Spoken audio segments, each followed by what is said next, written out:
Hello everyone, and welcome to another episode of Balckwell's Books. I'm your host, Balckwell, as always, and I know there haven't been any episodes for a few months. There's no reason for that. That's just the way it is. But we're back again today, and we're here to talk about a book. And today's book is Kim by Rudyard Kipling, first published in the year 1901. Now, Rudyard Kipling was a very, very famous English author around the turn of the century who was born, lived, and worked in British India, and is famous for his poems and his children's stories, as well as his novels, many of which relate to Indian life. This novel, Kim, follows the story of Kimball O'Hara, a young Irish orphan who has been abandoned by his father in the streets of Lahore in northern India, now Pakistan, who grows up as a street kid, sort of completely isolated from the ruling English colonial society. He's not part of that world at all. He's instead immersed and integrated into Indian society as much as is possible for an orphaned street urchin. He ends up meeting a Tibetan Lama and becomes his Shela, or disciple, just as a sort of fun thing to do. This inadvertently leads him to meeting back up with his father's old regiment, his father being a soldier in an Irish regiment in India, and the papers Kim wears around his neck as a talisman reveal to them that he is in fact a British citizen, even though he looks and speaks like just some Indian kid. After realizing this, they attempt to incorporate Kim back into British society. Now, the story is a children's adventure story, and it's told from Kim's perspective. The text is limited to Kim's limited understanding of the world around him and the political and cultural reality that he finds himself within. This means that for children, it's an easy adventure read full of exciting characters and events, but when you come back to it as an adult, you can see the broader context and understand more of what's actually happening in the story and what Kim is involved in without fully even knowing it. Now, to provide some very brief historical context, the novel takes place during British rule of India. The colonial structure in India was not based on overwhelming military power on the ground, as the presence of English governors and even soldiers pales in comparison to the Indian population, but instead the potential military force of the British Empire and its wealth are the basis of this power, as well as the co-opting of regional conflicts and regional military powers.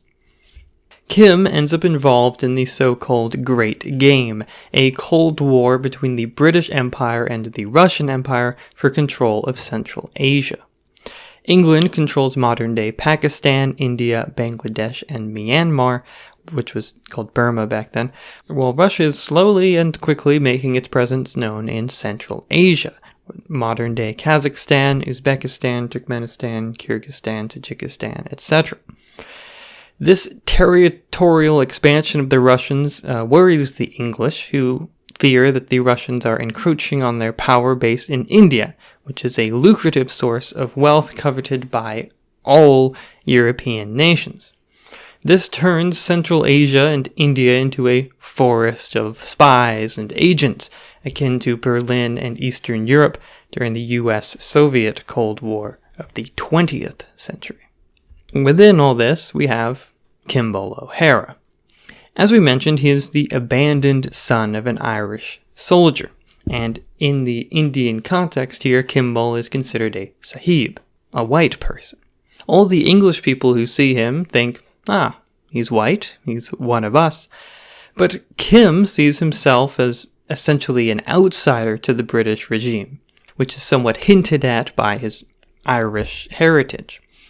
He dresses in Indian fashion. He speaks the vernacular better than he does English, He barely speaks English at all at the beginning of the story, and when he does, with a thick accent. And he interacts socially with Indians and not English while growing up. Most of the people around him, because of the way he dresses and because of his tan skin from living outside on the street, see him and treat him as Indian and not white. Within Indian society, Kim does not see himself as an outsider or as a sahib, and most of the people around him in Lahore don't either. However, when he finds his father's regiment and they recognize him as a white person, they feel a need to deintegrate him from Indian society and set him apart. The English can't allow themselves to be integrated because a part of their power structure involves keeping themselves separate and above everything else that's going on. So they put him in an English school and teach him English and force him to become at least nominally Christian. In this way, they are turning him into a tool for their colonial purposes, on which topic we'll discuss more later. In brief, he's white enough to be trustworthy and have a sort of expectation of loyalty, but he's Indian enough to be useful to them by blending into the society in order to gain information. With Kim, Rudyard Kipling is offering a certain perspective on a very complex issue relating to racial and ethnic characteristics or identity. We have to consider that this is the early 20th century and the predominant mode of thought is some sort of racial essentialism. People of certain ethnicities are like this, white people are like that, and never the twain shall meet. What Kipling is suggesting is that many of these characteristics are in fact learned or at least socially developed. Even though Kim is born a white person, his upbringing causes him to develop an Indian style of life and thought, which is often contrasted, both favorably and otherwise, with English ways. These so-called Oriental characteristics are what causes Kim to have conflict with his English overseers, and this conflict is what makes him relatable and interesting. He is just a kid, but his view of life is in many ways more mature and broad than that of the English people he encounters. He is more philosophically minded. He can appreciate life at a slower pace, and has a much deeper understanding of the Indian culture that he has grown up within. We can see here a move toward a more modern understanding of race and ethnicity, where characteristics that were formerly seen as biological are instead considered cultural, a result of one's upbringing and social environment. We can also see in Kimball a parallel to Kipling's own personal relationship to India and Indian culture. Kipling, although willingly engaged in a colonial structure, has a deep admiration and respect for Indian culture that basically you can't deny. Kim's position almost seems like a kind of wish fulfillment, a desire to be immersed in the culture in a way that was fundamentally impossible for him as a member of the white ruling class. However, for all this, Kipling is decidedly unmodern, and his view of India is romanticized and fantastical in a decidedly English way. His reputation as an imperialist is not unearned, and like many European authors we've covered in the past, even when he tries to celebrate a non-European culture, he does so from a position that necessitates certain biases and hypocrisies. On this front, I will say that this novel, Kim specifically, was not what I expected, considering Kipling's reputation, and, as it goes, is downright respectable compared to many of its contemporaries. But this in itself is quite faint praise, and I wouldn't be surprised if my perspective is colored by having read many, many worse novels. I mean, it helps that Kipling is a good writer. It really, it helps a lot to make your book readable. Now this brings us to Kipling's depiction of the Great Game, and the nature of colonial administration in general, and spycraft in particular. I mentioned earlier the co-opting of regional conflicts and militaries, but this happens on a more personal level as well, which we witness through several of the novel's principal characters. Like much spy fiction, this is a story about characters with complicated relationships to the masters they serve, and the way their own interests align or don't align with those of their government or nation. To begin with the most straightforward example, we have Mahbub Ali, a Pashtun Muslim horse trader that Kim has known since childhood.